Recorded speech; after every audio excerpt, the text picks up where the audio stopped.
시청자 여러분 안녕하십니까. 지금부터 전국현의 안보정론을 시작하겠습니다. 이번 시간에는요, 지금 현재 여야 간에 굉장히 첨예한 이슈 중 하나가 여러분들 잘 아시겠지만은 이 해수부 공무원의 피살과 관련해서 월북이냐 아니냐 이 판단을 해야 되는데요. 이 판단의 근거가 되는 중요한 문서들, 가장 중요한 게 뭐겠습니까? 대통령의 기록물로 해서 봉인된 그 문서가 아니겠습니까?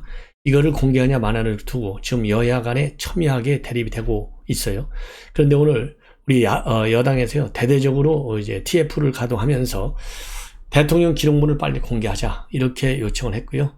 우상호는 그렇게 원한다면 공개해주겠다라고 입장을 밝혔어요. 그리고 이제 문제는 SI 즉 군 통신첩보 이 공개 여부를 두고 또 논란이 계속되고 있습니다. 이 문제에 대한 여야의 입장을 한번 정리해 보고요.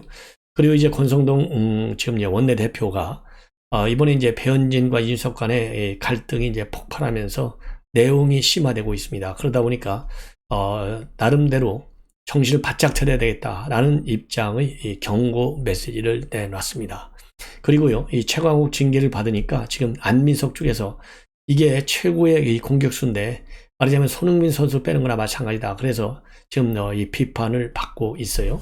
그리고 또 이 박지원 전 비대위원장 이런 것 최광욱이 6개월짜리 당원권 정지는 이거 약하다.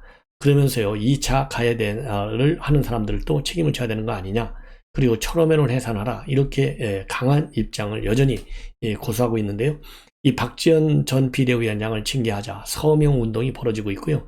그 다음에 이재명 출마 안 된다라는 비판이 계속되고 있지만은 이재명의 출마는 이제 사실상 기정사실로 되어 있다 보니까 반 이재명 측에서는 김부겸 추대론이 나오고 있습니다. 이러한 뉴스를 가지고 여러분들께 정리해 분석해 드리도록 하겠습니다. 먼저요, 이 권성동 의원의 이 일종의 이제 경고문인데요. 당내 갈등 상황과 관련해서 너무나 많이 노출되다 보니까 굉장히 착잡하다. 그래서 이제는 위기의식을 가져야 되겠다. 이런 입장을 내놨습니다. 그래서요, 오늘 이제 의원총회가 있었는데 이 자리에서 이준석 대표 그리고 이 배현진 간의 갈등 상황에 대해서 여러 매체를 통해서 당내 갈등 상황이 노출되고 있는데 지도부의 한 사람으로서 상당히 착잡하고 무겁게 느낀다. 누구보다도 조사하는 분들은 지역 당원들일 텐데 국민들께서 대선과 지방선거에서 우리에게 승리를 안겨주신 건 우리가 작아서가 아니다. 지난 정권과 달리 국민 눈높이에서 민생을 잘 챙기고 유능함을 보이라는 뜻이라고 생각하는데 참 옳은 얘기인 것 같아요. 이거는 우리 모두 민심을 들어야 한다. 애써 쌓아올린 국민적 신뢰가 한순간에 무너질 수 있다는 위기의식을 모두 가져야 할 때다. 옳은 얘기죠. 전날 민주당의 원구성을 위한 여야 원내대표 간 마라톤 회담을 제안했는데 민주당은 보여주기식 생색내기 쇼라고 평가절하하면서 저의 진정성을 무시하고 있다. 국회에서는 우리가 소수당이고 우리 국민 힘으로 우리 힘으로 국회 내 의사결정할 수 있는 것이 없고 뭘 양보하는 건지 이해를 못하겠고 다 가진 민주당이 양보하고 내놓을 건 내놔야 하지 않겠냐. 그리고 원내대표 간에 협상하자고 하는데도 거기에 대해서도 거부 중이다. 저는 형식과 시간, 장소에 구애받지 않고 언제든 만날 용의가 있는데 민주당에서 원내대표 회담에 응해주길 바란다. 그래서요, 내면적으로는 더 이상 분란을 야기하지 말라는 경고. 그리고 이제 외향적으로 민주당에 대해서는 일종의 통첩성 메시지를 보낸 것이다. 그래서요, 대통령도 지금 굉장히 우려하고 있지 않습니까? 민생법안 많이 만들어야 되는데 다수당인 민주당이 꼼짝을 안 하고 있어요. 그러다 보니까 청문회조차도 열리지 못하고 있고, 그래서 이 국세청장은 일단 강행 임명을 했고요. 그 다음에 보건복지부 장관과 교육부 장관에 대한 청문 보고서를 다시 송고해달라라는 제 요구는 아직 하지 않고 있어요. 왜냐하면 이 두 장관을 갖다가 밀어붙이면 또 야당이 얼마나 난리 나겠어요. 이 멋대로 임명하려고 한다. 그래서 자기네가 원구성을 검토하면서 청문 일정을 잡아주지 않고 있기 때문에 지금 강요들을 임명할 수 없는 상황인데 윤석열 대통령이 말하자면 무리하게 청문 보고서 채택하지 않은 후보자를 임명한다. 그래서 이제 맞불을 누르는 건 아니겠습니까? 그래서 윤석열 대통령이 왜 그걸 모르겠어요. 거기에 말려들지 않을 필요성이 있기 때문에 지금 장관 임명을 지금 기다리고 있는 상황이에요. 그러다 보니까 이 정말 한 명 한 명 이 사람 수도 굉장히 중요하지만은 지금 국정이 굉장히 지금 어려운 국면으로 빠져들고 있잖아요. 전 세계적인 이 고인플레이션, 고금리, 그다음에 고환율 이런 거를 우리가 지금 헤쳐나가야 되는데 장관 G 컨트롤 타워가 없는 상황에서 이 국정의 어려움이 상당히 커지는 것이죠. 더군다나 여의도 정치는 민주당이 꽉 잡고 있고, 그래서 지금 장관 임명을 좀 기다리고 있는 상황인데, 이거를 야당이 만용을 부려서 남용하지 말라라고 저는 지적을 하고 싶고요. 그리고 이 당내 갈등도 이제는 더 계속되어서는 안 되겠다. 왜냐하면 정권 출범은 지금 한 달밖에 안 됐는데 벌써 집권 여당에서 이런 내용이 분란이 일어나는 것은 우리 국민들 노래요. 비판적으로 보일 뿐만 아니라 야 이거 믿었던 그러니까 기대가 크면 실망이 크다고 하잖아요. 야 역시 국민의힘 그동안에 한번 야당을 해보더니 이게 아직도 야당 체제를 못 벗어났네. 이런 비판 무능하고 무책임한 이러한 이 프레임이 그리고 인식이 민주당에 딱 굳어져 있는데 이것이 우리 국민의힘으로 향하지 않는다. 이런 보장이 어디가 있겠습니까? 정신 바짝 차려야 될 것 같습니다. 그리고 오늘 말이죠. 우리 해수 공무원 이대준 씨 이와 관련해서 여야간의 대통령 기록물 공개 여부를 두고 공방을 벌였습니다. 자, 이 부분에 대해서 권성동 원내대표는 당 회의에서요. SI 공개 여부는 이제 법적으로 문제가 있는지 없는지 이게 먼저 이 검토가 되어야 되겠는데 이보다 더 중요한 것은 대통령 기록물 지정된 부분을 공개하면 훨씬 간편하다. 그래서 이 대통령 기록물로 봉인되어 있는 이 부분을 빨리 먼저 공개하라. 예, 이렇게 압박을 가하고 있고요. 그리고 SI 공개를 민주당도 주장하고 있는데 SI 공개를 주장하면서 3분의 2 이상의 동의가 필요한 대통령 기록물 열람에 동의하지 않을 이유가 없는 것 아니냐. 그래서 여기에 동의하라는 압박문을 굉장히 강하게 우리 여권에서 내놓고 있습니다. 예. 그래서 우선적으로 이제 권성동 원내대표, 그러니까 이제 해수부 공무원이 2번 죽임을 당했는데 한 번은 북한 총격에 의해서, 다른 한 번은 문재인 정부에 의한 인격 살인에 의해서 이 2번 죽임을 당했다. 그래서 누구에 의해서 어떤 경위로 월보로 됐는지 밝혀라. 예. 이렇게 주장하고 있습니다. 그래서 진실규명을 위해서는 전면적 정보 공개가 필요하다라고 주장을 하고 있고요. 하태경 TF 단장도 이분이 살아있다는 것을 확인한 시점부터 피격되고 소각될 때까지 6시간 동안 문재인 정부가 이분을 구할 수 없었는지와 그리고 월북몰이를 포함해서 피해자에게 대해 문재인 정부가 심대한 인권 침해를 가한 것, 이 두 가지 주제를 앞으로 집중적으로 TF에서는 다뤄 나가겠다. 그리고요, 2020년 9월에는 문재인 대통령이 김정은과 친서를 주고받고 있어서 통신선이 산어 있었는데, 통신선이 없어서 연락할 수 없었던 식으로 당시 거짓말을 했는데, 이거 문재인 대통령이 구하라는 지시도 하지 않았다. 이렇게 주장을 하고요. 그리고 당시 정부가 월북으로 단정해서 발표했는데, 지금 월북이라는 증거가 감청정보 말고는 전부 모조리 다 조작됐다는 게 확인이 되고 있고, 구명조끼, 방수복, 조리방향, 이게 증거 조작의 의혹이다. 이렇게 폭로를 하고 있습니다. 예. 그러면서 이제 또 하나 새롭게 나온 것은 국가인권위원회가 뭐라고 이제 주장을 하고 있냐면요. 이 해경에서는 정신적 공황 상태를 이유로 해서 월북했다라고 했는데 국가인권위원회 발표 내용을 보면 이게 뭐라고 그럴까요? 심리 감정을 의뢰한 시점은요, 언론에다가 이미 정신적 공황 상태를 핑계로 해서 월북이라고 단정한 그 다음날, 그러니까 2020년 10월 22일 날 월북이 심리적 공황 상태 때문이다 라고 발표했는데요, 23일 날 말하자면 이 정신적 공황 상태 전문가에게 의뢰를 했어요. 그러니까 이게 또 앞뒤가 맞지 않는 그런 상황이다. 이런 것이 이제 나타났고요. 그리고 오늘 또 국민의힘의 김영동 수석 대변인도 국회 회의록이 아니라, 즉 국회 국방의 회의록이 아니고 청와대 회의록, 즉 대통령 기록물로 봉인된 이 문서를 빨리 공개하라, 이렇게 주장을 하고 있습니다.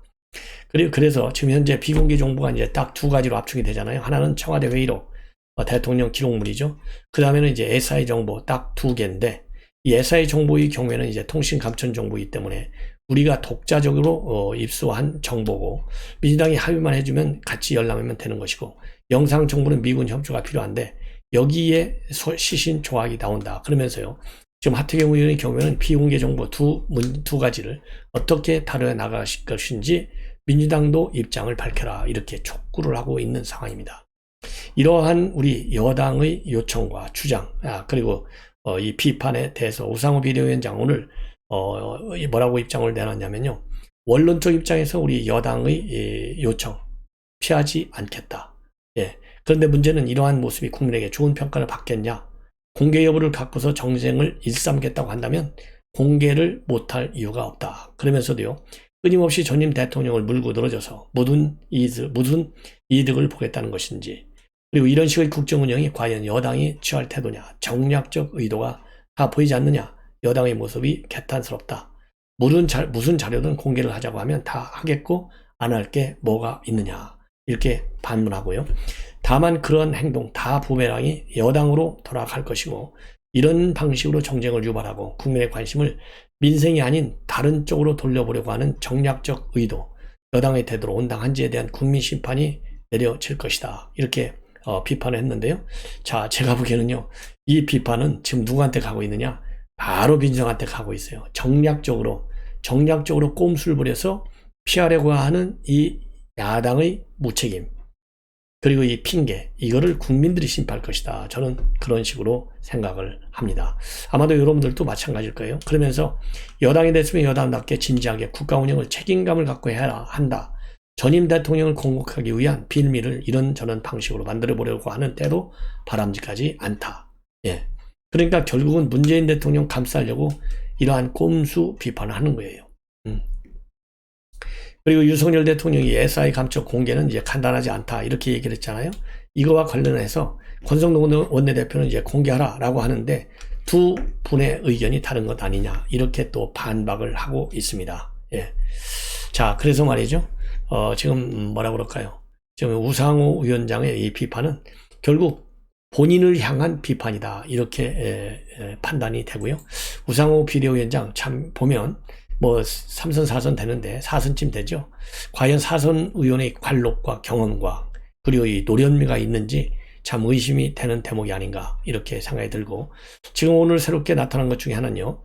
당시 사건이 발생한 직후에 2020년 9월 24일 날 국방위 전체 회의에서 북한의 만행을 규탄하는 결의안이 통과가 됐는데, 이게 의안과를 거쳐서 국회 본회의로 넘어가야 되잖아요.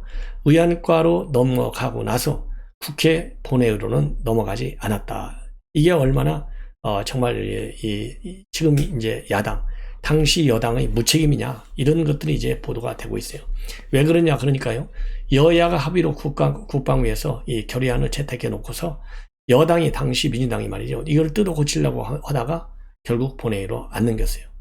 그러니까 이런 만행이라고 됐잖아요. 김정은 정권의 만행. 그런데 김정은 정권이라는 말을 북한 당국으로 고치고 시신을 불태운 반인류적 만행이라는 표현을 빼려고 그랬어요. 이거를 국민의힘이 받아들이지 않으니까 결국은 이 결의안을 본회의에 회부하지 않은 거예요. 이게 바로 얼마나 북한을 감싸고 도는 민주당 정권의 실체가 드러나는 중요 대목이다, 이렇게 보여집니다. 예. 이번에는요, 이 안민석 의원의 참 이건 이 막말도 아니고 수준 이하의 논평이 나왔어요. 뭐냐? 조금 전에 모두에서 말씀을 드린 대로 오늘 페북에다가 뭘 올렸냐? 지금 최광욱 비판론이 나오고 있는 반면에, 그래서 최광욱 의원의 비판문은요, 좀 목소리가 쑥 들어갔어요. 만장일치로 6개월짜리 당원권 정지가 됐는데도 불구하고 목소리가 안 나와. 어떤 목소리가 나오냐? 박지원이 징계하자. 이 목소리가 더 커지고 있는 상황이에요. 그러다 보니까 지금 현재 안민석 의원이 앞장서서 공개적으로 그리고 공식적으로 반발을 하고 있어요. 뭐냐? 최강욱 의원의 이 징계로 윤석열 정권의 최전방 공격수가 스스로 제거됐다. 이거는 어리석은 짓이다. 그야말로 작금의 시민 정서에서 진보 정책인의 성희롱이라는 낙인이 얼마나 치명적인가 삼척종다도 다 아는데, 이 징계로 인해서 최강욱 의원은 씻을 수 없는 성범죄를 저지른 정치인으로 왜곡 인식하게 되어 있다. 아니, 만장일치로 윤리심판을 해서 공식적으로 성범죄를 지른 정치인이다. 그래서 6개월짜리 당원권 정지가 맞았는데 이렇게 왜곡됐다는 거예요. 야, 이게 안민석 얼마나 참 이 뻔뻔스러운 정말 사람인지 알 수가 없네요. 그러면서요, 윤석열 정권의 아픈 일을 민주당이 알아서 뽑아줬으니 뻘짓도 이런 뻘짓이 없다. 그러면서요, 이 전투력과 논리를 겸비하고 대중적 인기를 갖고 있는 최강욱을 대체할 인물이 민주당에 현재 없다. 참, 민주당에 이렇게 인물이 없어요. 참 큰일 났어요. 그러면서 누구를 비하하고 있냐, 이 대목에서 손흥민 선수를 하고 비교하고 있어요. 손흥민 같은 뒷골잡이를 집에 돌려보낸 꼴이다. 그리고 본격적 정치 보복을 앞두고 검찰 공화국과 결전을 앞둔 시점에 핵심 공격수를 빼내니 한숨이 절로 난다. 야, 이게 아니 손흥민 선수를 갖다가요. 손흥민 선수 그 얼마나 위대한 선수입니까? 아시아 최고의 선수잖아요. 이런 손흥민 선수를 성범죄범 최강호가 비유하는 이 파렴치한 범죄 행위가 아니겠어요? 이거 손흥민 선수의 명예를 훼손하는 것이 아닌가 이런 생각도 듭니다. 그러면서 또다시 이 앞으로 민주당은 검찰공화국과 맞서 싸울 수 있는 전투력을 갖춰야 하는데 최강욱만한 인물이 보이지 않는다. 그러면서요. 아울러 최강욱을 비난하는 분들께 말씀을 드리는데 검찰적 폐허, 즉 검수완박에 앞장섰잖아요. 이거 그래서 비판받잖아요. 그런데 이러한 박지원이라는 사람이 검수완박이라고 조롱하고 철험의 해제를 요구하며 지선 참패를 최강욱과 철험회의 책임으로 돌리는 것은 매우 단편적 주장이다. 그러면서 말이죠. 민주당은 국회의원 모두가 역사의 죄인이라는 무거운 책임을 갖고 반성할 때 국민의 사랑을 얻었고 꼬투리를 잡아서 정적 제거와 권력 투쟁에 몰입할 때 사랑을 잃었다. 우리 모두가 명심한다. 이제는요. 사랑을 잃고 안 잃고를 따질 때가 아니고 민주당의 정체성을 생각해봐라. 과연 대한민국의 민주당과 그야말로 정치학에서 얘기하는 민주당의 일반적 서양에서의 이 민주라고 하는 이름을 가지고 있는 이런 민주당, 진보적인 색깔의 정당의 정치하고 비교해보면 대한민국의 민주당은요, 타락할 때가 이루 말할 수 없이 타락했어요. 자, 성범죄 행위, 어디 지금 최강 하나입니까? 박완주도 있잖아요. 본인은 부인하고 있지만. 그리고 박원순, 안희정, 오거돈. 이 사람들이 계급이 낮은 사람도 아니에요. 지방자치단체 장이에요. 자, 이러고서도 아직도 정신을 못 차리고 반성을 못하고 있는 이 민주당. 그 맨 앞에 있는 안민석. 안민석은요, 2024년 선거 때, 안민석이가 안성 이런 데 아니에요. 반드시 심판을 해야 된다라고 저는 생각합니다. 유권자 여러분들의 명예를 걸고 심판을 해 주시라고 믿습니다. 이러다 보니까 말이죠. 지금 밭가리 운동본부, 개혁국민운동본부, 21세기 조선의열단, 민주당의 민주화운동본부와 같은 이 4개 단체가 오늘 성명을 발표해서요. 박지원의 해당 행위 징계를 위한 당원 서명 웹페이지 링크를 갖다가 구글 폼 형식으로 만들어서 온라인 커뮤니티와 소셜 미디어에 공유하고 있습니다. 그래서 징계를 촉구하는 박지현 비대위원장의 징계를 촉구하는 서명을 받고 있어요.